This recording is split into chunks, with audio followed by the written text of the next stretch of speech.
Yeah, good afternoon. Good afternoon. Welcome back to another show. Number 50.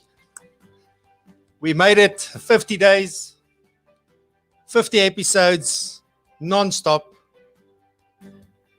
So thank you very much. Really happy to have everybody with us this afternoon. I'm very excited about my guest today.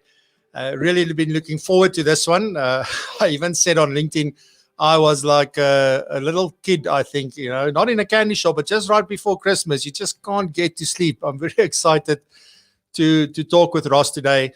And I'm going to introduce him in a second. I'm not going to do all my usual greetings and, naming everybody by name. I'm sorry for that. I really want to get into the conversation with Ross today and really give you as much value as possible. Usually, it was the sort of the weirdest thing not to go live this morning. 8 o'clock in the morning, I was like, this is weird. It feels like I've got to be somewhere and I'm not there. Something's wrong. But my wife and I went for a little walk this morning, and it was the first time I got out, although it didn't feel like I was out because I had to wear a mask, so that wasn't good at all. Didn't enjoy that a little bit. But here we are, 3 o'clock in the afternoon, and doing episode 50 in 50 days. So once again, thank you so much. Yeah, I really appreciate it. Let's go. This is huge. Anyway, alrighty. So, I don't know who of you really know Ross or have heard about Ross before, and I've really dug into some of the things that he's been doing over the years and sort of what his story is. And it's been really amazing to see all the things that he's been doing. And that's why I got so excited to share everything that he's been doing with you, and to have him here live with us is really an amazing opportunity. So thank you very much, Ross, for that. So I'm really thrilled to welcome him. And if you look at what Ross has done, he's the best-selling author of 50 sports books. All right, he's an award-winning Hall of Fame peak performance business speaker. He's keynoted conferences on all 7 continents. I can't even name the 7 continents, but he's been to all of them. He's done conferences. He's spoken there.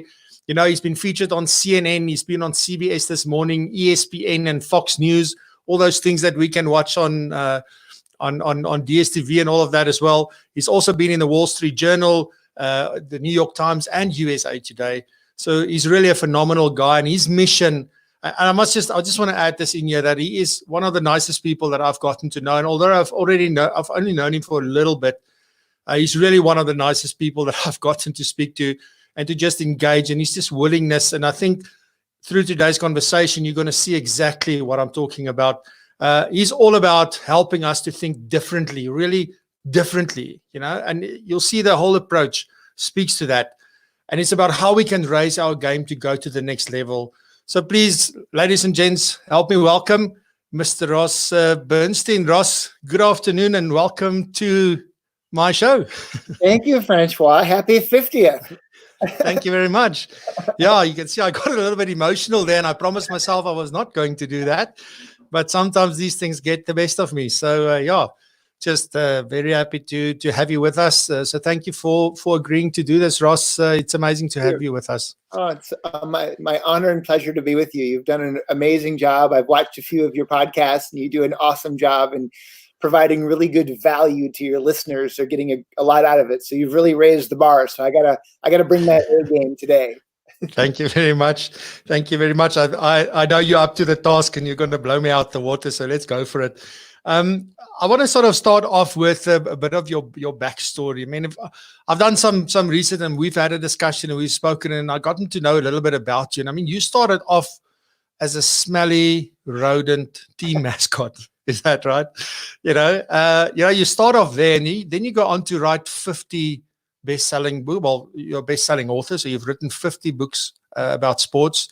You've gotten to speak all over the world. You have worked with some of the biggest and well-known companies in the world. Tell us the story.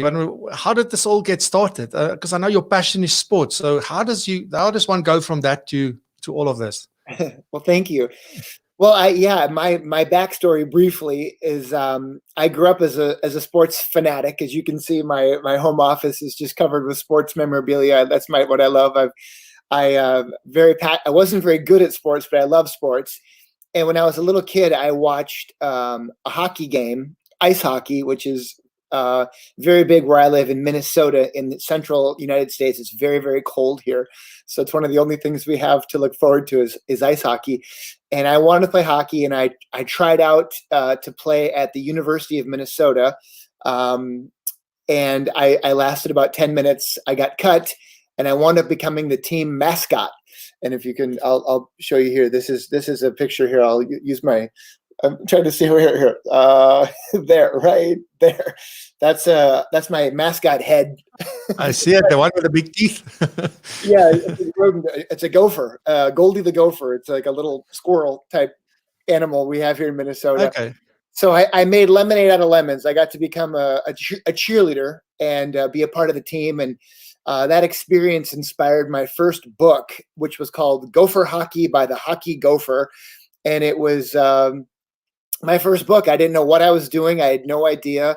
I had two brothers that had gone on to business school at Ivy League schools, very prestigious schools. And my mom and dad said, "You want to use your graduate school money for what?" And I wrote and published this book. I didn't know what I was doing. Everyone thought I was going to fail, myself included a little bit.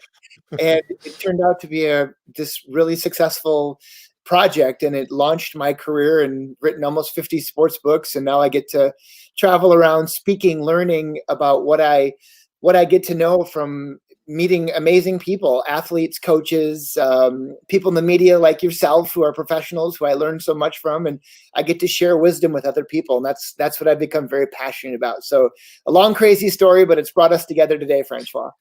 Yeah, absolutely. And I always say this when I have a guest on the show and we're talking about like, where did you start and how did all this happen? And I go like, I just love this story. Can we just talk about that, please? And then, I think more about myself than my audience, so I won't do that. But how old were you when you wrote your first book? I was 21.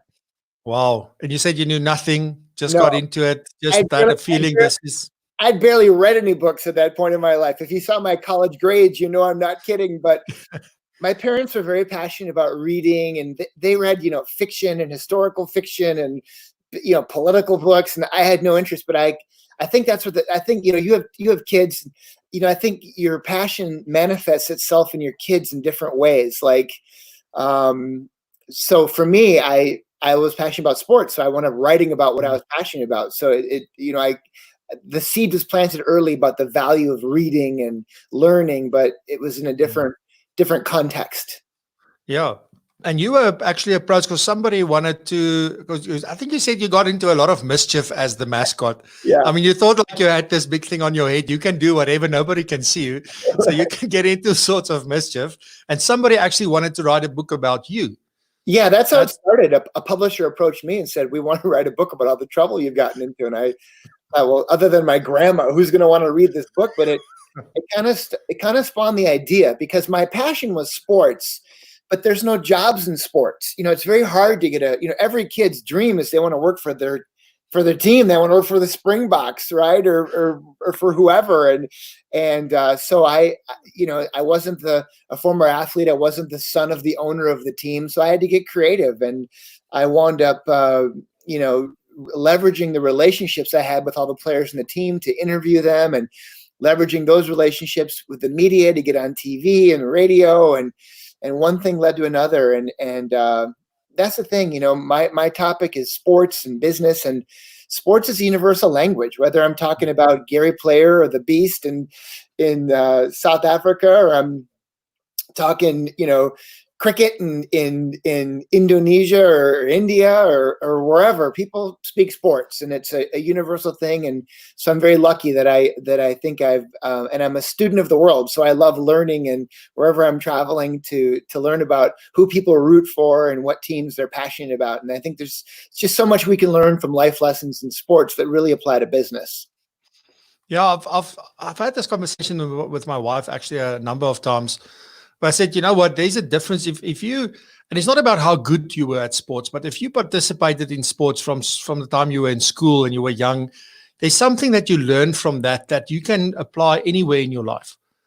So I think this thing that you're saying, that it's a universal language, and it's something that you can pull through to business. You can pull it through to your personal life. And I think often when we are challenged by, like the times we are in now, things that you learn through sports, and it may even be just that you study sports. It's not that you had to have maybe even participated in it, but what we can learn from sports and from people who are good at it is so valuable. And I think you must have an amazing job, by the way. I think that's sort of what I'm trying to get to. So all of this is happening at the moment, and then I guess I've had some other speakers on the show before, and your world, I guess, have come to a screeching halt. Yeah, like so many of us. Today, I work as a professional speaker. I still write, but I had a shift really, and that's something we'll talk about later. But when 2008, 2009, and the big Great Recession happened, and the big financial crisis, I could see that books were going digital, and young people weren't as interested in books. So I had a massive shift to transforming my content digitally transferring my content to a different medium and to become a speaker. So that's really my main focus. And now I'm a keynote speaker at about 120 conferences per year. It's originally what connected us. I was a couple of years ago, I got to keynote the Financial Planning Institute of Southern Africa's annual conference. David Kopp is the director there, and a dear friend of mine, Cobus Klein, who I know is listening. Hey, Cobus, hope you're well. I had met Cobus at $1 Million Roundtable group in Hong Kong. And we had met, and he's just a wonderful human being, one of the smartest, nicest people that I know. And he was very, very helpful bringing me and my family to South Africa for the first time in Cape Town. We had an amazing time. We spent just a week there, and it was magical, and did all the tourist things, and then went to Skukuza and went up to the Mala Mala safari and got to do a real safari. So it was amazing. But speaking is something I'm very passionate about. I get to travel with my wife and daughter all over the world. So I've made it a lifestyle business.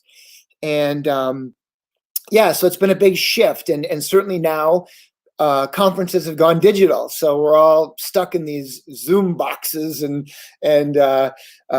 online, and it's just this new abnormal. So it is what it is. My hope is that within a few months, people are so sick of their computers, they never want to go on them again. And we all can't wait to get back out to conferences and travel and meet people and have fun and drink a beer and eat a meal and look people in the eye and hopefully shake their hand. And so I'm hopeful we'll get back to that very soon, but I know we've got a long way to go before we get there. Yeah, no, for sure. And I think we're going to learn to appreciate it. I think there's a lot of people.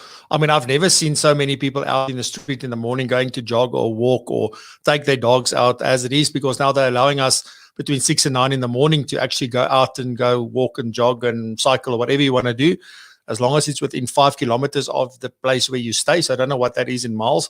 But yeah, so I think people are suddenly getting a new appreciation for the freedom that they had because it's been taken away from them, hopefully temporarily. But yeah, so I mean, what are you doing to keep busy? What are you doing differently? Because obviously, if you're speaking and suddenly, a lot of conferences get cancelled or postponed, I mean, both are just equally as bad in my opinion. But what are you now doing from that point of view? What are you doing differently? How are you trying to keep your business going and keep yourself sane? Yeah, thank you. Well, I'm getting creative like you. I think it's awesome that you started these podcasts. I mean, what a great idea to stay relevant, to stay sharp. So I've certainly shifted somewhat. I haven't gone all in with a digital studio. I'm lucky I've got a kind of a fun home office because I home office. Some people have really made huge investments in creating home studios, but I don't think that's completely necessary. But I definitely have shifted, done some events digitally. I'm writing another book with a celebrity football coach, American football. So that'll keep me busy through the summer until I believe we'll start getting together again. I have some events in July that are in person. That's a big thing for me. I'm kind of a leading economic indicator, thinking when I'll actually be in a room. I think they're local events. So there'll be maybe 50 to 100 people in a room sitting, a couple meters apart. and they'll be probably wearing masks. The meals will be separate, sitting away or outside. So it'll be this new abnormal, but I'm excited to get together. I'm trying to control what I can control, just like you and your wife going for a walk this morning. I mean, that it's so critical right now. Just there's so much we can't control, where there's just watching the news, it's crazy, right? You just freak yourself out watching all of it. And I'm a news junkie, so I'm watching all of it. And it's, there's so much going on here in the States, the elections coming up with Trump and who knows, and it's chaos, right? And every day it's just more doom and gloom. So just trying to stay positive. Doing events like this are healthy. They cause less anxiety, right? Focus on what you can control. Stay healthy, eat right, exercise, reach out to people, call them, stop Zooming and being online. Just call them, ask them how they're doing. Coronavirus isn't a free pass to try and sell stuff and call clients. It's a time to help people and be a good neighbor. That's an old school thought, but take care of your neighbors, stop hoarding toilet paper and do something nice. Just simple things. Calling people, controlling what you can control. I think those are really key right now. And I think that the people who do nice things like what you're doing, Francois, and helping people are going to remember that on the back end of this. And that's going to grow people's business much more than, reaching out and trying to monetize this. There's a lot of people monetizing COVID-19. So I think it's definitely a time to provide value. And if you're in the financial services business, and I work a lot in this space, this is a time now where you can really help people and reach out and say, hey, how are you doing? Can I look at your portfolio? And, I'm not going to try and sell you anything, but just say, here's some blind spots. Here's some things maybe you want to think about.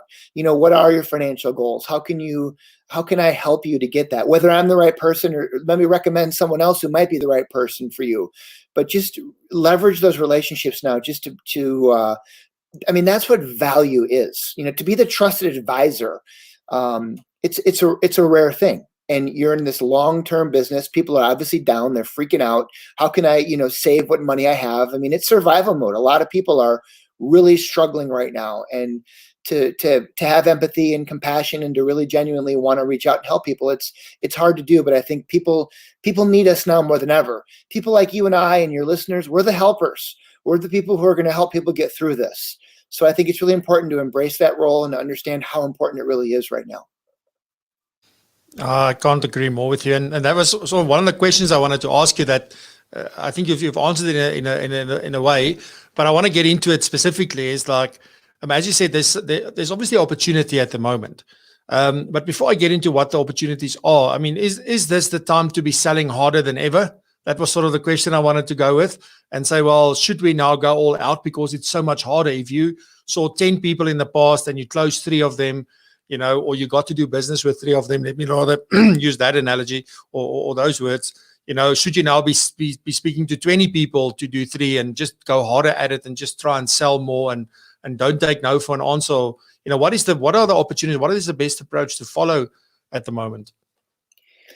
I think it's a very individual question that, is really up to every one of your listeners of how they want to run their business. We all do it differently. We're all, in some regards, entrepreneurs. Many of us have small businesses, or maybe we're part of a larger firm. But I've had clients that I've reached out and quite honestly, not knowing what to expect. And some have been very grateful, and others have been, why are you calling me right now?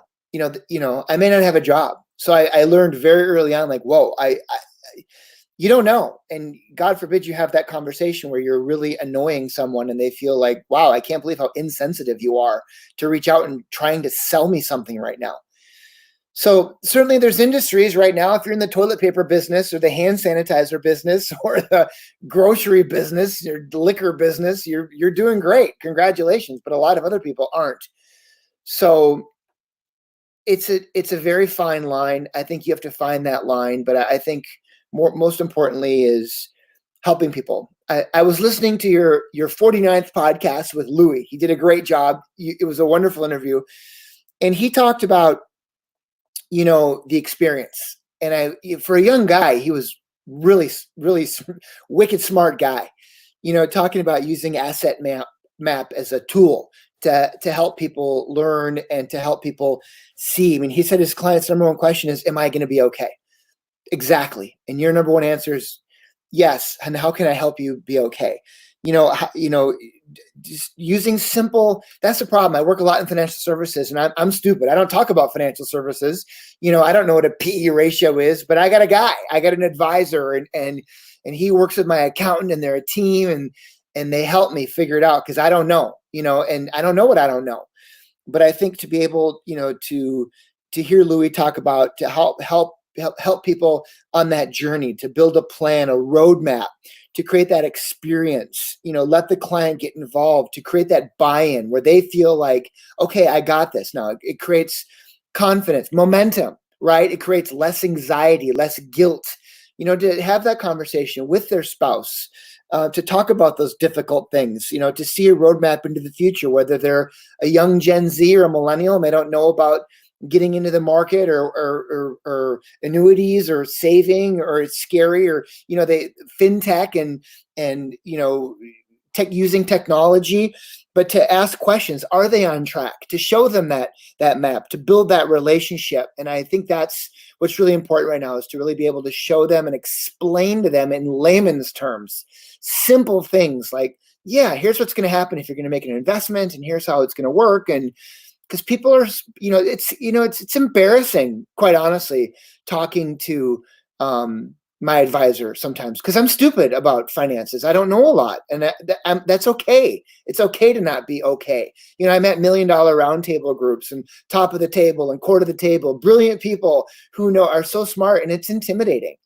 But I feel like with you, with Louis, it's like, okay, I can talk to you, and that's what's so important right now, is to build that just authentic, organic relationship that's long-term. You have a business, when you build a book of business and you have a client, they're going to be with you for decades. And that's huge. For me, I have a practice.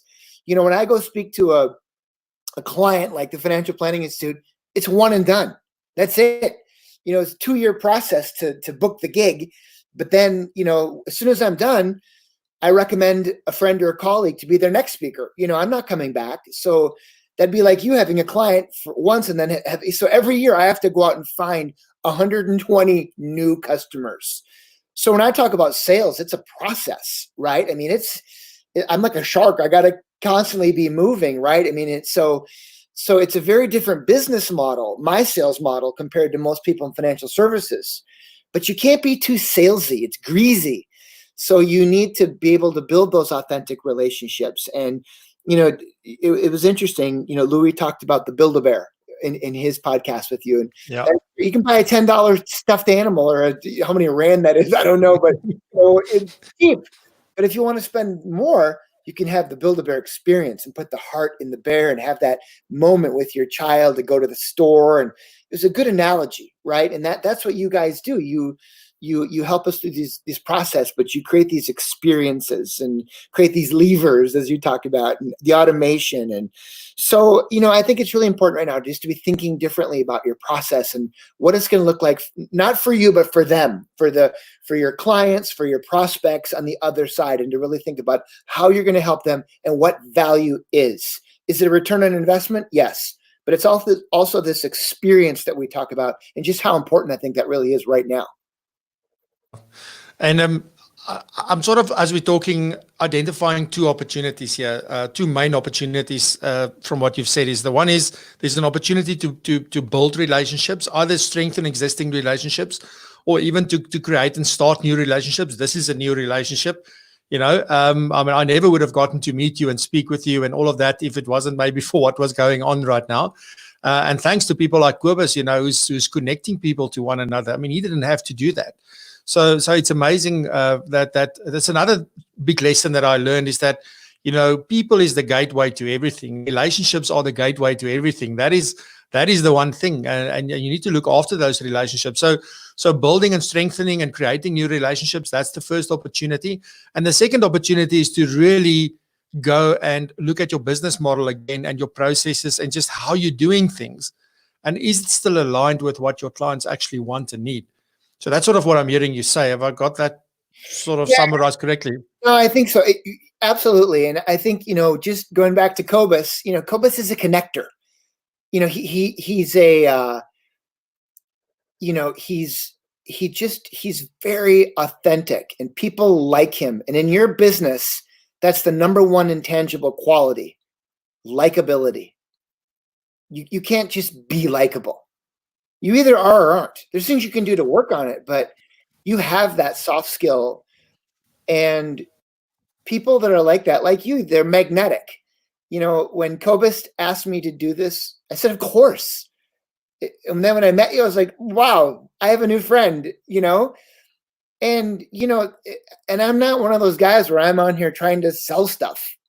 That's not my model. My model is just to help people. And by the laws of karma, if you're a good guy and people like you, then they'll say, hey, come talk to my conference. That's my model.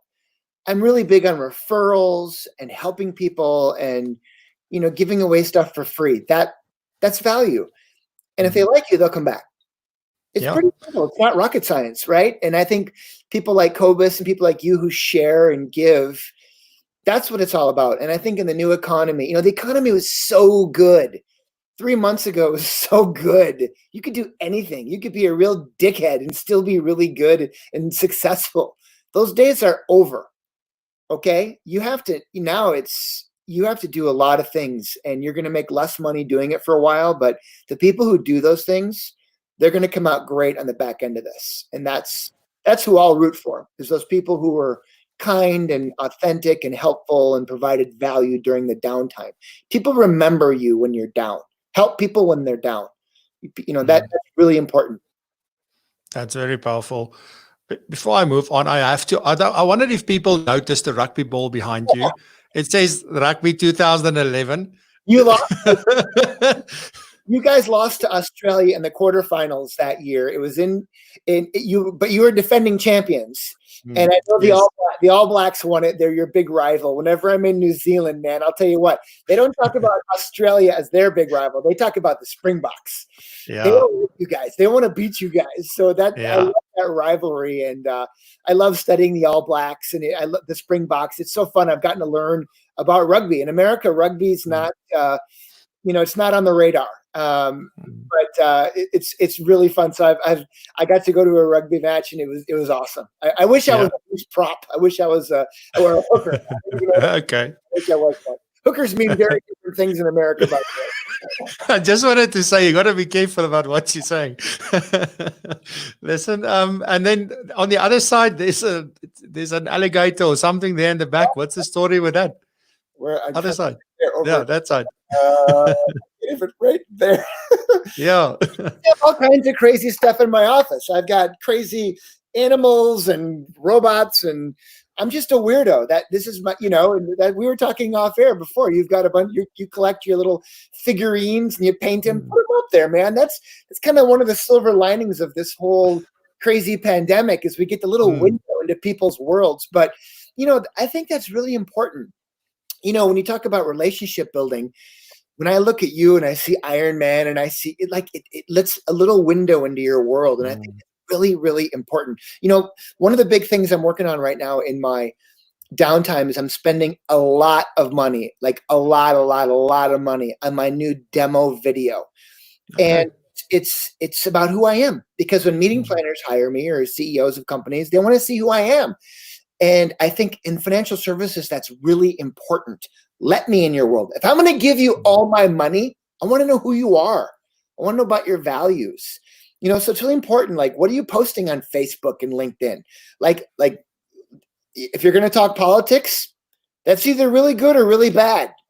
I either really like you or I really hate you. So maybe you shouldn't talk about those things on there, right? But I mean, I think that's such a big part of your brand. There's an old saying, reputation isn't what you say about you. It's what everybody else says about you.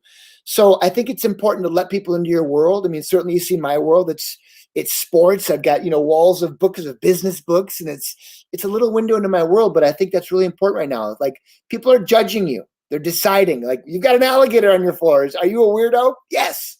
And that's okay. Right? Like, it's like, hey, I can be a little loose. I can be fun. Right? And that's important because you live in a very stuffy business of financial services. So I don't know. I would challenge people to let people in a little bit more, and I think that's going to build relationships organically and authentically, and that's what's really important right now. Yeah, no, I 110% agree with you. And I just want to say the first question that popped into my mind is when I saw the alligators, did you know it was there? That was my first question. And is it alive or what is it? What's happening? Is that your pet? What's happening? His name is Larry. I've named him. Say again? His name is Larry. Larry. Okay. Yeah. I'll remember Larry. So you've mentioned a little bit about karma, and the role that you believe in karma, and that if you do the right things, things will happen. You will attract the right people and the right opportunities and so forth. Do you want to talk a little bit about karma and how you apply that and maybe what it really means? Yeah. I mean, it's an old saying, but it's just about, giving and sharing of yourself. And, if you do that and you play by the right rules, it comes back to you. So my program, when as a professional speaker, my program is called the Champions Code. And I just want to explain it because it's a lot about what I talk about, and it ties to karma. And it's based on these two series of books. One series is these books called The Code. And it's about these books about the unwritten rules in sports. And like this top one was turned into a movie, and it's about fighting in hockey. Ice hockey. See, hockey's the only sport where they allow fighting. Wouldn't it be great if you could beat the crap out of some of your worst customers or coworkers? You can do that in hockey. It's legal. It's crazy. You can bare knuckle brawling. It's wild. But the code is not about fighting. It's about an honor code. It's about a living, breathing honor code that the players live by. And it says that if you play by the rules, the golden rule, if you're a good person, if you play by the rules, you don't cheat, you don't take liberties with a smaller player, you don't cheap shot a guy, then you play the game with respect, then you'll be treated like a good human being. But if you're a dickhead and you do the wrong things and you cheat and you play like a rat, then this code says you must be held accountable. And in hockey, they don't allow the players to wear a face mask. And that's because you have to be accountable. You can't hide behind it. So if you play like a jerk, a fighter, an enforcer, an agitator, they've got all kinds of different names. They come out and they challenge you to a fight, and you might lose some teeth. We call that spitting chiclets in my business. But you learn a very valuable lesson about respect. And every sport has a code. I remember speaking in Australia the first time, and I was researching rugby league or rugby union, and I learned about a guy named John Hopewadi. And if you know your rugby, you know about this guy. And he used to do some pretty interesting things with his fingers. And when he was under the scrum, I'll let you Google that. It's a little crazy, but they were very impressed how some Yank learned about this guy. But, if you play like a jerk, you're going to get treated like a jerk. And every sport has a code, and it's the same in business. So the Champions Code is about being a champion, and it's about playing the game the right way. We saw what happened in 2008. Look, in sports, there's rules, but there's all kinds of sneaky, nefarious things people try to do to find an edge, right? We saw it in cricket with the Australians, right? In sports, whether it's Lance Armstrong or you name it, people are always trying to find a way to cheat, to find a little edge, right? That arbitrage. But if you cheat, there's consequences. We see it with Bernie Madoff and Ponzi schemes and Enron and all these companies that went broke. And you know what? We're going to see them again. Because bad things, good times bring them out. We don't see them, but now the bad times, we're going to see them. People are struggling. So now is the most important time to follow your moral compass, your true north. And if you do that, then by the laws of karma, if you do good, it will come back to you. If you help people, it will come back to you. When I give a referral to one of my speaker friends, my competitors, it comes back. So, I like you're helping your other competitors in the financial services world, other advisors, right? These are competitors, but you understand that if you help them, if you all come together and follow the old cliche that high tides raise all ships, then everyone succeeds. So I'm doing a mastermind group too for about 40 professional speakers, very high level speakers, competitors, but I want to help them. And I believe that if you do that, good things will happen. So I'm a big believer in karma.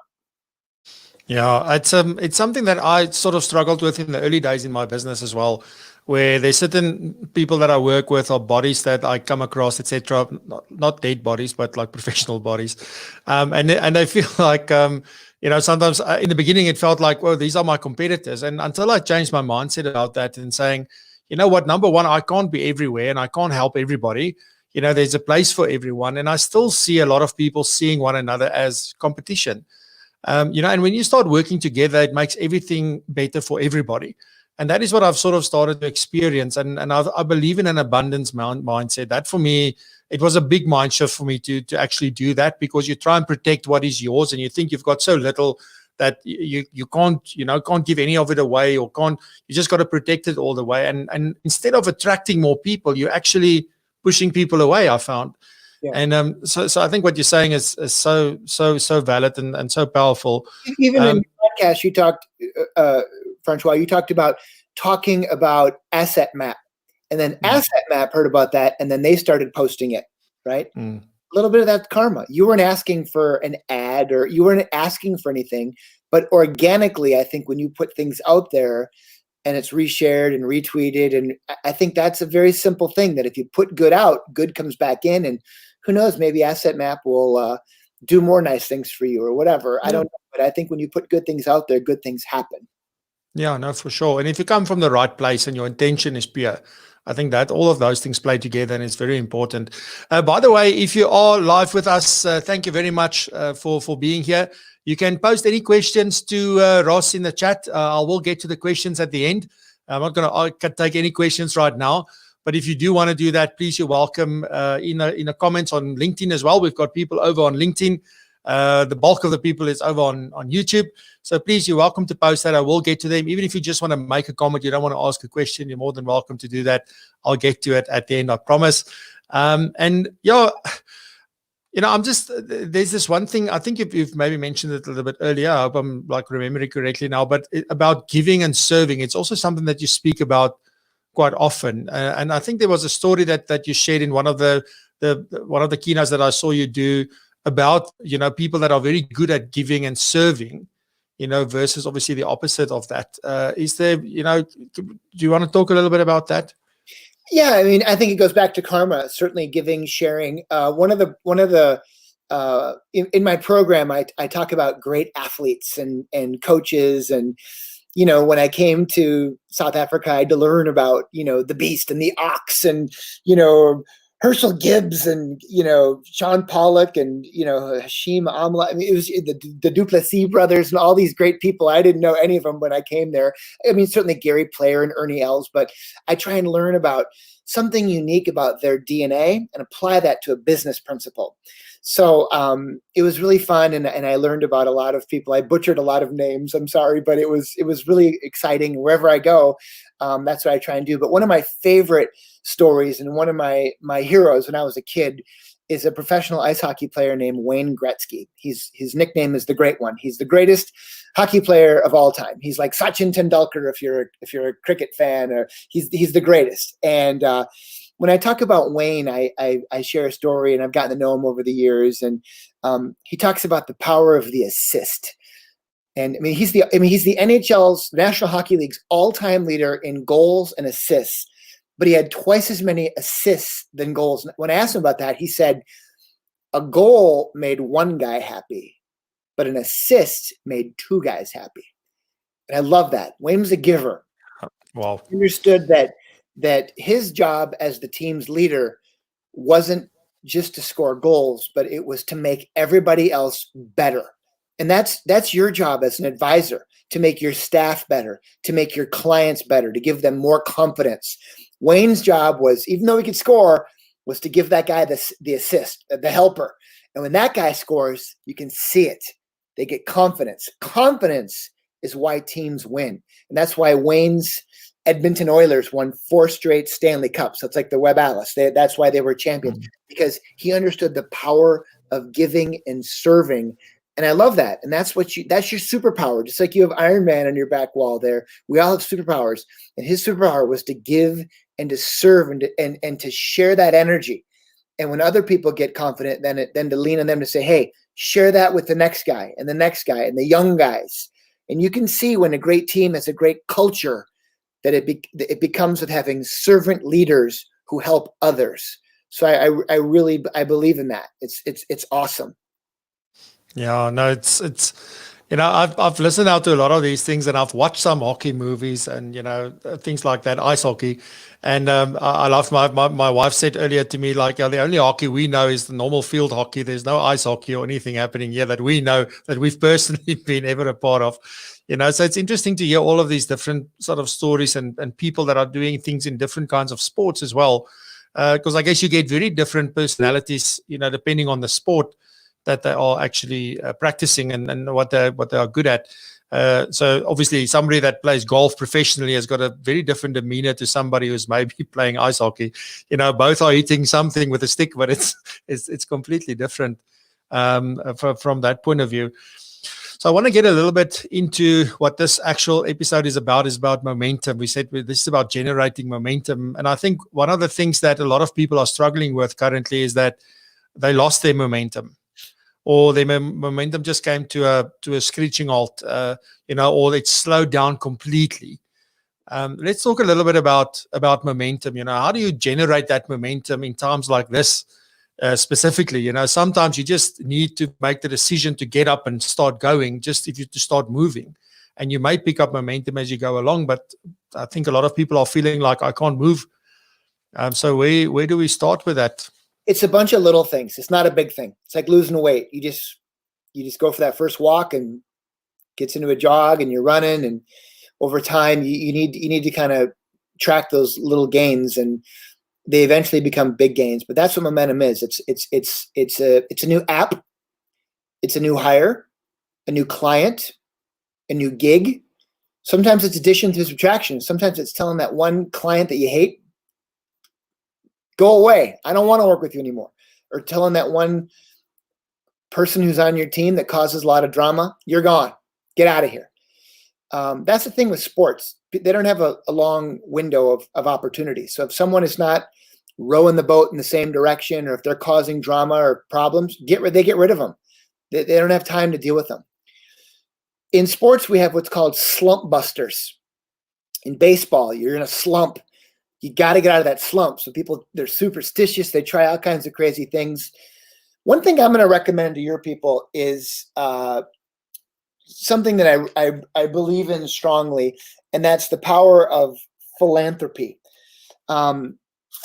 One of the first guys when I wrote my first book who helped me was a guy named Herb Brooks, and he was another one of my heroes. He's a famous hockey coach. I've written a couple of books about Herb, and this is a book I wrote about him that ties to a Disney movie called Miracle. And if you've seen the movie, it's about this famous hockey game in 1980 where America beat the Soviet Union, and it's considered the greatest upset in American sports history. So Herb asked me to write his biography. It was a thrill. I spent almost a year working on it with him, the day he was killed in a car accident. I was golfing with Herb that morning, and I helped create the Herb Brooks Foundation. It's a 501c3 charitable foundation with his family, and we've raised millions to help kids. And I talk about this a lot in my speech about the power of giving, and about the power of philanthropy, and about getting involved in causes that are very near and dear to you. So I use this book as a tool to give them away at golf tournaments, or give them away at events, to share the story, to talk about his legacy, but to talk about how he gave and how he served others. And I think that's what's really important right now, is start thinking about philanthropy differently. Start going on the LinkedIn profiles of some of your best customers or prospects and figuring out what charity they're really passionate about, like me with this charity, and get involved. And don't just give your money, that's easy, but give your time. Go get involved.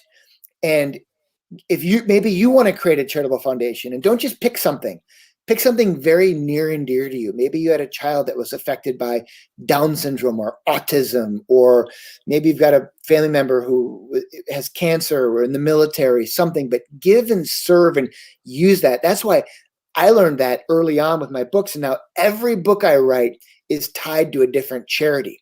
And that's how I'm able to get so much media. I've done thousands of television, radio interviews over the years. I've never paid for one, ever. It's very expensive to get television time. It's the best medium. I do it because I'm always leading with the outcome. I'm not trying to sell a book. I'm trying to sell hope. People want to be involved in causes they believe in. There's an old saying, people don't want to be sold, but they love to buy. especially for people who share their values. So start thinking differently about what causes your clients are interested in or what they can give. That's how you create momentum. Little simple organic things become relationship builders. Now I'm involved in many, many different charities, a lot of them tied to sports. I remember researching Brian Habana, who famous rugby player. And I remember he did this big charity thing where he was racing a cheetah. Remember that? I don't know if you remember that. It was really cool. I remember. His charity and how he got involved in his charity and how they raised all this money for kids. That's what's really cool. You need to start thinking along those lines, right? And I think if you do that, by the laws of karma, good stuff comes back to you. You can't ask for it. It comes back to you, though. You know what I mean? If you surround yourself with the right people, if you give to the right causes, if you give and you serve and you're out there giving, it's little things like that. Just one example of how I create momentum. Yeah. And what would you say to somebody that is feeling like they've got nothing to give, they've got nothing to, because I think a lot of time when you said it's not about your money, because a lot of time we feel like, but I don't have money, I can't give that away, or I can't contribute in that manner. Now I can't go anywhere because I'm not allowed to leave my house, etc. But what would you say to someone like that? Because for me, it's a mindset thing. There's always an opportunity to get involved. But what would you say to someone like that? Where can they go look for opportunities to do things like this? I agree. It's hard right now. And we're all, I didn't want to say it. I'm not going to say we're all in the same boat. We're all in this together. We all need to pivot. We'll get through this. I'm sick of that crap. I hate when people say that stuff now. It's like I want to spit my eyeballs out. I don't want to hear it anymore.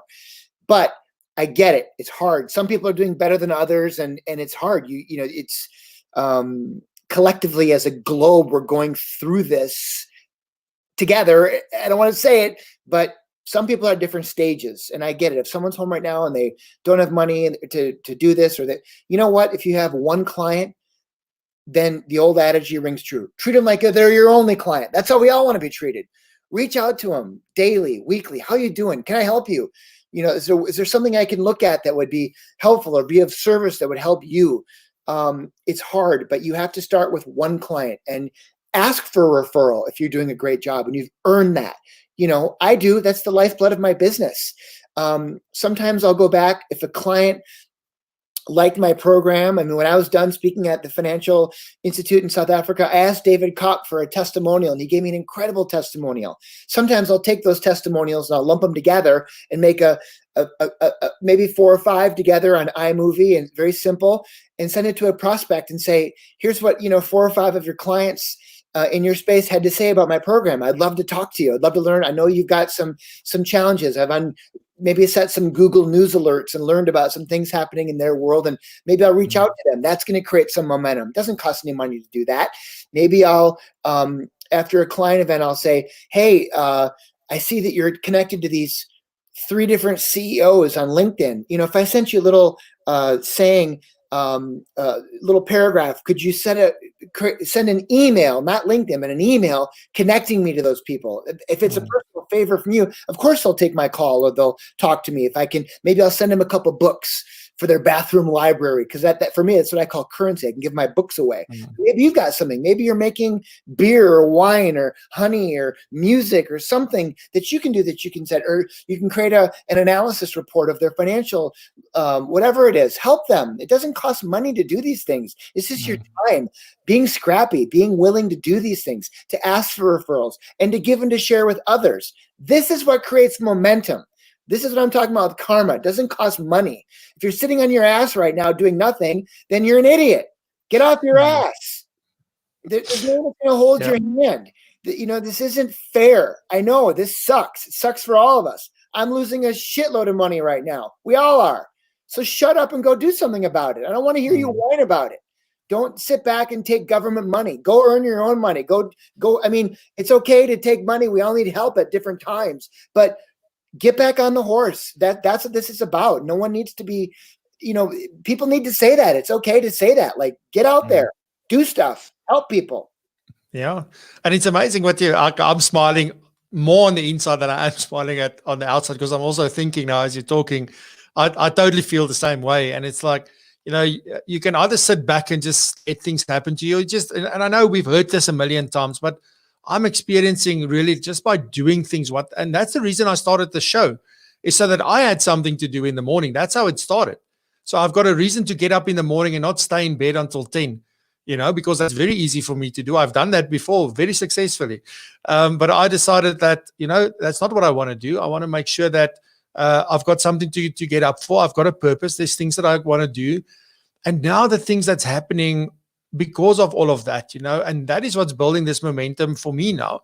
So now, as you're explaining how you build momentum, or how you kickstart momentum, or you generate momentum, I can now see, okay, this and this is happening, and I get it. I honestly get it. And then how can we make sure that we keep the momentum? Because it's one thing to generate and kickstart it, but how do you keep it? Do you just keep on doing the same things? Is it like, is it something else that you need to do? But how do you keep the momentum as the game changes? You can be playing the game and you're doing very well, and suddenly it starts to rain. What then? Yeah, look, it's rinse and repeat. You got to keep doing this. Momentum is about consistency. In sports, it's all about managing failure. There's an old saying in baseball: what happens if you fail 70% of the time? You make the Hall of Fame. It's about managing failure. Every day it's little failures. It's about, I talk about great athletes, they have short memories. Just get up and do it again, right? It's about consistency. It's about that grind. The guys who've been in your industry for a while, guys like Cobus Klein, who this is a long-term game, man. And Cobus and I are of the same vintage, but Cobus is like a kid on social media. He's out there acknowledging other people, using it for good, not evil. Calling people out, telling them how awesome they are. He's acknowledging them. That creates consistency. It keeps you young. Some people are afraid to get with an advisor who might be up in years because they think they might retire and sell their book of business, or their diary, or whatever you call it. But, I think it's about utilizing all those little things. It's about doing the little things. In golf, if you cheat, if Ernie Els, you could be in a bunker and you could move your ball, no one would see it, but they follow a code that says, no, we police ourselves, right? Yeah. We do the right thing, even when no one's looking. That's what integrity is. If you want to shift your business, you can make PPE. You can make these, for medical personnel. So we have more of that. You can make hand sanitizer if you're a brewery or a distillery. There's all kinds of people shifting their focus right now, and you can certainly shift to help other people and to help yourself. Look, we all have to eat. We need to make money. We need to book gigs. We need to do this, and it's going to be hard. So I think you need to be scrappy. You need to maybe change. I'm writing a book. I didn't want to write a book right now, but I'm going to write a book. It's going to be a shift. We all got to survive first, right? It's the basic Maslow's hierarchy of needs. You survive, and then you start growing, and then you start building, and then you start doing things. But look, we've thrown a lot of stuff out there, Francois. It's not all this stuff. It's pick one today, right? 50 years ago, you thought, I don't know if I can do a podcast. Now you've done 50, and there's momentum because more and more people are talking about it, right? And now Cobus is tweeting about it, and I'm tweeting and sharing on LinkedIn, and now it's growing, and that's momentum. It's organic. If you provide a good product, people will listen. If you suck, people won't. That's not rocket science. Don't suck. Easy. Stop sucking. Absolutely. And it's true what you're saying. And I'm just realizing now that momentum maybe starts with you, but once you start to gain momentum, it actually goes outside of you, and it becomes something so much more. You may be the one that needs to get it started and to get it rolling, but then it takes on a life of its own, if you keep doing the right things that you should be doing. So awesome. I've actually got a good friend of yours that are coming onto the show as well next week, Ross. So I don't know if you know Sandro Forte. Oh, yeah, I love Sandro. So he's a mutual friend of Cobus and I as well. He's a real big shot for the $1 Million Roundtable. You should have run into him there. Yeah. Okay. He's an amazing human. He's one of my closest friends. I love him. He's awesome. When I'm in London, I see him. When he's in the States, we get together. He's a speaker. He has an incredibly successful financial services business. He's a top of the table for $1 Million Roundtable with life insurance. He's a brilliant guy. Your guests are going to love him. And again, more karma from Cobus. That's awesome. Amazing. Yeah, absolutely. So I just wanted to throw that out there. We've got some of your friends coming onto the show. I want to get into to see what the comments and the questions and things may be here. So just give me a second to run through them quickly. Obviously, a lot of people saying hi. on here. And congrats on the big 50 and all of that good stuff. Neil said he was looking forward to this. Everybody's saying congrats. Let me just see if there's any questions here. Let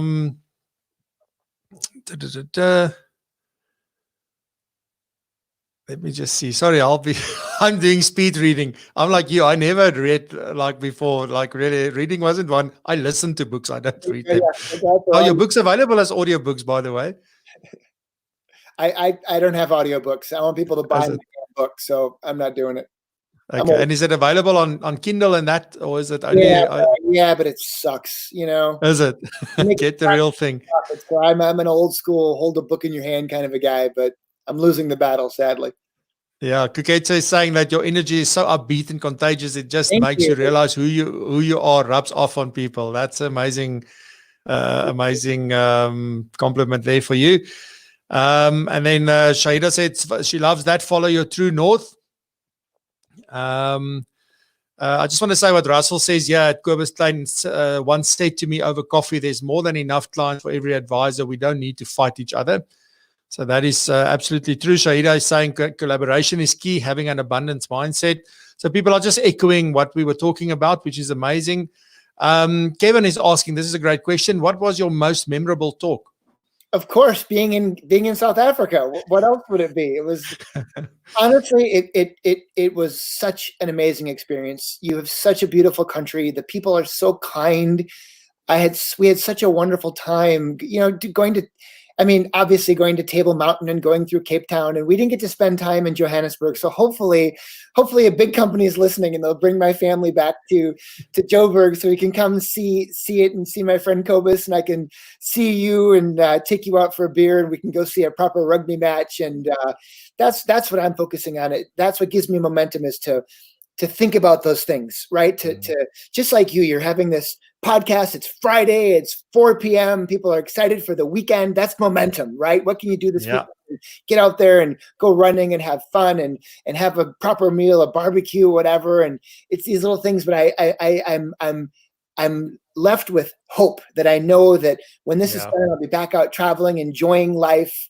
And that's what excites me. So I'm excited to meet you in person, Francois, and hopefully I'll get a chance to come back to Joburg to do that and see you. That'll be awesome. And I just want to say that's why this may be your most memorable talk, is because you got to start in Cape Town. Maybe if you started in Joburg, it would have been a different story. I flew to Joburg. It was a long flight. Okay. So I mean, that was the first time since I've been, like, I know that the FBI conference was held in Cape Town, so it was an amazing year for that. Kobus is just saying a quote here, he's saying he's just quoting you, I do not sell books, I'm selling hope. I mean, how powerful is that? It's just honestly, and he says it made me think of us as advisors. We're not selling products, we're selling hope. It's really profound. I want to echo that. Kobus's clients love him because he gives and he serves, and he has a wonderful family, and he's just authentic. And you know what? They don't come any better than that guy. He's the real deal. Now, I must say, I gotten to know Kobus really since last year. I interviewed him on my actual podcast, because this is turned out to be a live show, and then I've got an actual podcast that I also do. And that's where I really got to spend more time with him the first time. And then we started talking, and it's just, because you see him on social media, and you see a lot of other people. I mean, we don't have to make it about Kobus, but you see so many people on social media, and you form some form of an opinion or an idea about somebody. And one of the biggest lessons I learned is that get to know people before you decide whether you like them or not, or whether they are who they say they are. And Kobus is one of the most authentic people that I've ever gotten to meet in my life. It was a big lesson for me from that point of view. So I just want to echo again what you're saying. I mean, just not pumping Kobus's horn here, but it's just really amazing what he does. And Kobus, you hijacked this whole show. It's all the Kobus show.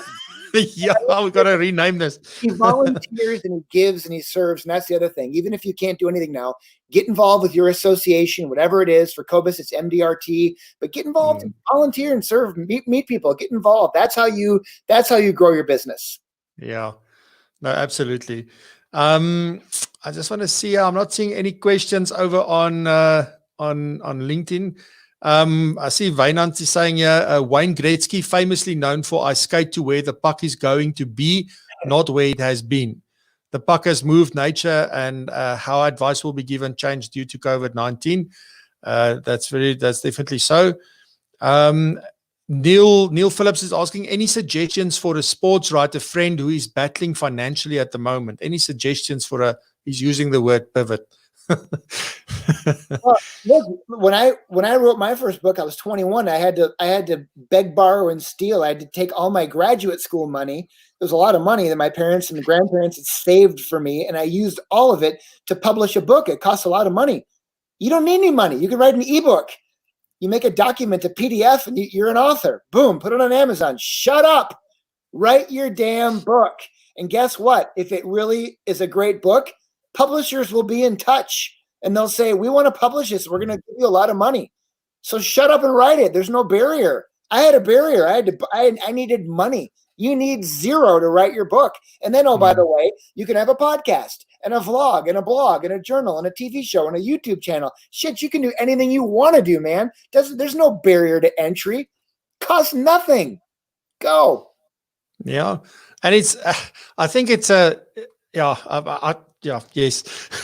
Sorry, it's just like, there's so many things that we can do, but the problem is, I think as soon as you get into this whole financial stress situation where, there is nothing and nothing's coming in and there's nothing left to sort of back you and help you a little bit, it's like doing these things takes time, and it's there, go do it. But the sooner you start, the better.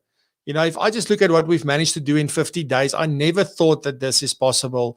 What we've managed to build and get together, because people allowed me to do it. I mean, if the first person didn't listen to this and told somebody else and they told somebody else, it's amazing, but it's amazing how quickly that goes.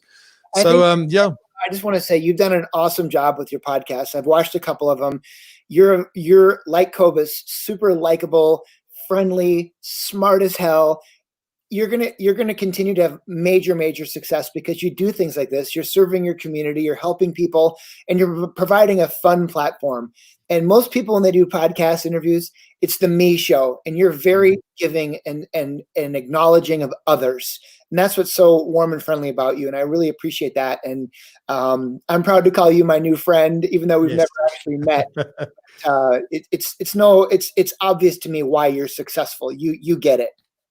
Thanks, Ross. Now that means a lot to me. Thank you very much. I'm going to send that piece to my mother. Thank you very much.